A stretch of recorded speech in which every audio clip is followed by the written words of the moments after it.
Salam alaikum. Dans cette vidéo, on va voir l'implémentation Python de la fonction qui régit le problème du rendu de monnaie en programmation dynamique. Donc on voit bien que c'est une fonction récurrente, récursive. Donc ça va s'implémenter naturellement par une fonction récursive. Alors là, je vous rappelle que pour une fonction récursive, il nous faut un cas de base et un cas général. Alors pour le cas de base, c'est déjà le cas où S est égal à 0, c'est-à-dire la somme elle est déjà nulle. Dans ce cas, il n'y a vraiment pas besoin de faire un effort et calculer les pièces. C'est directement 0 pièce qu'on va utiliser pour rendre cette somme. Par contre, dans le cas contraire, donc sinon, voilà, c'est-à-dire si la somme S elle est supérieure strictement à 0, c'est-à-dire qu'on pourra la rendre en utilisant le système de monnaie que nous avons. D'accord? Alors, on va toujours noter grand C l'ensemble de pièces, par exemple. Donc là, c'est l'ensemble CI, donc c'est C1, C2, etc. jusqu'à un certain Cn, voilà pour les pièces. Et donc là, pour implémenter cette fonction, et notamment pour le cas général, il faut bien écrire cette formule du calcul du minimum en langage Python. Alors en général, pour calculer le minimum dans le langage Python, ou généralement en algorithmie, il existe deux approches, bien deux façons. C'est le même résultat au final, mais c'est pas la même idée, c'est pas la même approche. Donc là, on distingue deux idées. Soit qu'on va se donner une variable qu'on va appeler par exemple mini, d'accord, et dans laquelle on va stocker la première valeur. Et ce qu'on va faire après, on va parcourir le reste des éléments et vérifier si jamais on trouve un élément qui a une valeur plus petite que le minimum. Dans ce cas, on va changer la valeur et dire que mini, ça va devenir la nouvelle valeur. Sinon, on garde la valeur initiale que nous avons. Donc ça c'est un algorithme pour calculer le minimum. On distingue un autre algorithme, c'est presque la même chose avec une petite variation. Dans ce cas, en fait, on ne va pas utiliser la première valeur voilà, de l'ensemble des valeurs, mais on va plutôt, donc là, vu qu'on calcule le minimum, et c'est des valeurs, voilà, des nombres réels, donc là, on va supposer que le minimum, c'est plus l'infini. Donc c'est ça l'astuce. Et après, au lieu de parcourir le reste des éléments, on va en fait parcourir tous les éléments. Et dans ce cas, on va comparer la valeur de l'élément courant avec la valeur mini. Et si jamais on trouve que c'est une valeur plus petite que la valeur actuelle de mini, on va changer la valeur de mini par la nouvelle valeur. Comme ça, on va calculer l'algorithme du minimum. Voilà, donc finalement, dans les deux algorithmes, on aura au final le minimum. C'est-à-dire qu'on va implémenter la fonctionnalité minimum. D'accord? Par contre, c'est deux approches différentes. Là, en l'occurrence, là, on prend la première valeur et on parcourt le reste. Par contre, là, au lieu de prendre la première valeur, on va prendre une valeur qui est suffisamment grande pour être plus grande que toutes les valeurs possibles. Donc là, si on considère l'ensemble des nombres réels, alors plus l'infini, c'est la plus grande valeur possible. Donc si je prends plus l'infini, alors tous les éléments, ils vont être plus petits. Donc automatiquement, on va écraser cette valeur dès le premier tour de boucle. D'accord? Et du coup, là, en parcourant tous les éléments, on va écraser la valeur de mini au fur et à mesure jusqu'à ce qu'on trouve finalement le minimum. Voilà donc ces deux approches. Donc, je vous propose qu'on utilise la deuxième, comme ça que vous aurez une idée sur comment on utilise le plus l'infini en Python et qu'on puisse voir une variante, on va dire, de l'algorithme du minimum. Et juste avant de passer à l'écriture du code, je vous refais une relecture rapide du code. Alors là, nous avons un cas de base et nous avons un cas général. Alors là, pour le cas de base, c'est trivial. Si la somme est nulle, on n'a rien à rendre, donc automatiquement 0 pièce à utiliser. Par contre, si la somme n'est pas nulle, alors on va utiliser au moins une pièce et le reste des pièces, on va le calculer récursivement en passant sur toutes les pièces CI, mais à condition de prendre bien trivialement que les pièces qui sont inférieures à la somme, parce que si jamais j'aurais une pièce qui est strictement supérieure à S, je ne pourrais pas utiliser cette pièce pour rendre la somme grand S. Si ma somme est égale à 8 par exemple, et que j'ai une pièce qui a une valeur égale à 9, je ne pourrais pas utiliser 9 pour rendre 8. D'accord, c'est logique. Donc on va les éliminer directement du premier coup. Donc on va prendre que les valeurs inférieures ou égales à S déjà. Et on va calculer toutes les valeurs de f de S moins ci. Et on va prendre le minimum de toutes ces valeurs. Et là, du coup, voilà, ces valeurs, ça va se calculer récursivement, d'où la récursivité de la fonction. On va passer maintenant à l'implémentation de cette fonction récursive. Donc, on va faire une implémentation simple et on va utiliser l'algorithme de calcul du minimum que je vous ai mentionné ici, dans cette partie à droite. On aura l'occasion de le voir directement en pleine action. Donc là, maintenant, je vous mets l'équation à droite, que vous aurez toujours, pour que vous l'auriez toujours à côté. Et là à gauche, on va implémenter des fonctions. On a au moins déjà une première fonction qui va implémenter simplement la fonction récursive. Donc je vais l'appeler par exemple rendu. Et je vais dire que c'est simple. Je dis que c'est simple parce qu'après, donc la prochaine étape, ça va être d'utiliser la technique de mémorisation pour améliorer la performance de cette fonction. D'accord? Alors pour distinguer, donc je vais appeler celle-là simple et la suivante, je vais l'appeler rendu par exemple mémo pour dire qu'on va utiliser la mémorisation pour l'implémenter. On va voir tout ça juste après. Mais là du coup on va l'appeler rendu simple. Ça va être une fonction récursive. Et qu'est-ce que ça va prendre en paramètres? Donc là en l'occurrence on aurait besoin de la somme déjà qu'on va calculer. Et on aurait besoin aussi de l'ensemble des pièces, c'est-à-dire les pièces qu'on va utiliser. Donc voilà, donc c'était ça pour la définition de la fonction. Et là, du coup, on va implémenter la fonction. Donc là, on va commencer toujours par le cas de base. Alors le cas de base, c'est le cas où la somme est égale à 0. Donc je vais faire une condition if. Alors if somme est égale à 0. Dans ce cas, on va simplement retourner 0. Voilà. Sinon, dans le cas contraire, on va calculer, on va utiliser la deuxième formule plutôt pour calculer voilà, voilà la valeur de résultat. Alors au final, la valeur, ce qu'on va retourner, ça va être 1 plus une certaine valeur qui représente le minimum de toutes les valeurs f de s moins ci.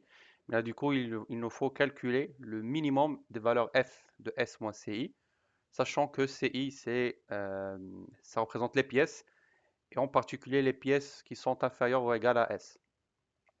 Alors là, comment on va l'implémenter? Donc là, on va utiliser le deuxième algorithme que je vous ai montré.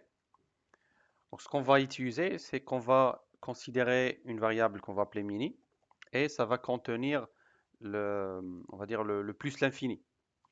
D'accord? Et là, le plus l'infini, pour information, ça existe déjà sur Python et pour l'utiliser, il faut l'importer. Donc à partir du module math. Donc là, on pourra dire from math import inf, ça veut dire plus l'infini.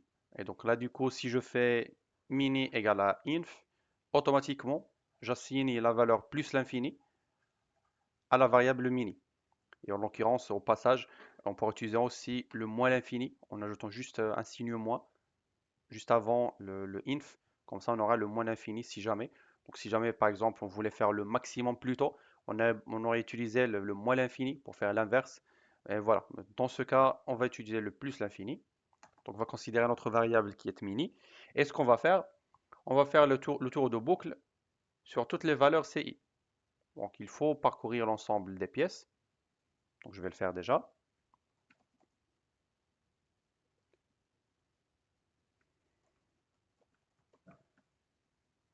Donc là, je vais parcourir l'ensemble des pièces et chaque pièce, je vais l'appeler simplement pièce. Donc la pièce, ça va représenter la valeur de la pièce courante. Et là, je vais éliminer les pièces qui sont supérieures strictement à S. Donc je ne vais garder que les pièces qui sont inférieures ou égales à la somme qu'on cherche à calculer. Et dès que cette condition elle est vérifiée, c'est-à-dire que l'élément CI, ou bien la pièce courante, donc on pourra l'utiliser. Ça veut dire que la pièce courante CI, ça fait partie des éléments qui font l'ensemble des f de s-ci. C'est-à-dire qu'il faut l'inclure dans le calcul. Alors dans ce cas, pour cette pièce particulière, on va calculer déjà la valeur de f de s-ci. Alors f, ça représente la fonction rendue simple dans notre cas. C'est la fonction qui retourne le minimum de pièces. Donc là, on l'appelle f sur l'énoncé. Mais sur notre code, on l'appelle rendu simple. Donc en fait, c'est la fonction rendue simple. Donc je vais appeler la fonction.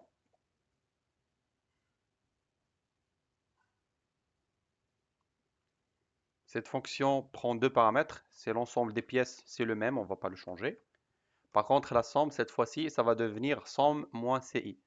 Alors, S, c'est représenté par somme. Et CI, c'est la pièce courante, c'est-à-dire pièce. C'est la variable qu'on utilise pour la boucle for. Donc voilà, une fois que je calcule cette valeur, ce que je pourrais faire, donc je pourrais déjà par exemple la mettre dans une variable temporaire pour que je puisse réutiliser la même valeur. Dans ce cas, ce qu'on va faire, on va comparer la valeur de la variable mini avec la valeur de la variable temporaire et on va en prendre la plus petite. Dans ce cas, ce qu'on va faire, on va utiliser la fonction min qui nous permet de comparer deux valeurs et on va comparer mini avec temp et on va en prendre le minimum. Dans ce cas, au final, la variable mini, à la fin de la boucle for, ça va stocker la valeur minimale de f de s moins ci, avec ci qui parcourt l'ensemble des pièces qui sont inférieures ou égales à s. Et voilà, tout simplement finalement, donc c'est la variable mini qui stocke les valeurs f de s moins ci, et ça stocke en fait le minimum. Il suffit d'y ajouter 1 pour retourner finalement la valeur. Du coup, il faut finalement faire 1 plus mini.